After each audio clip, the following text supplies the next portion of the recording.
ভারত নয়, কাতারের জার্সিতে বিশ্বকাপ। কেরালায় শিকড় থাকা এক যুবককে ঘিরে বিশ্বজুড়ে চর্চা।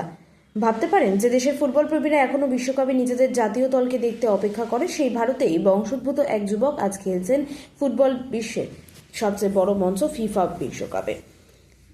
হ্যাঁ, অবাক করার মতো হলো এটাই সত্যি। কেরালার শিকড় থাকা মাত্র ১৯ বছর বয়সী তাহসিন মোহাম্মদ জামশিদ এখন বিশ্বকাপে কাতার জাতীয় দলের সদস্য। আর এই খবর প্রকাশ্যে আসতে ফুটবল প্রেমীদের মধ্যে শুরু হয়েছে তুমুল উত্তেজনা। একদিকে যখন ভারত এখনও বিশ্বকাপের মূল পর্বে খেলার স্বপ্ন দেখছে, তখন ভারতীয় বংশোদ্ভূত এক তরুণ বিশ্বকাপের মঞ্চে পৌঁছে গিয়ে নজির করছেন। কেরালায় কান্নুর জেলার সঙ্গে পারিবারিক সম্পর্ক থাকলেও তাহসিনের জন্ম এবং বেড়ে ওঠা কাতারে।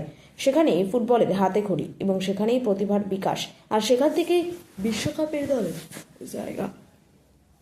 সবচেয়ে চমকপ্রদ বিষয় হলো, কয়েক বছর আগে যাকে মানুষ কম চিনতেন, সে তাহসিন আজ বিশ্বের কোটি কোটি দর্শকের নজরে। কাতারের যুব দল থেকে ধাপে ধাপে উঠে আসে ভারতের জাতীয় দলের সুযোগ পাওয়ার পর সরাসরি বিশ্বকাপের স্কোয়াডে জায়গা করে নেওয়া নিঃসন্দেহে এক বিরল কৃতিত্ব।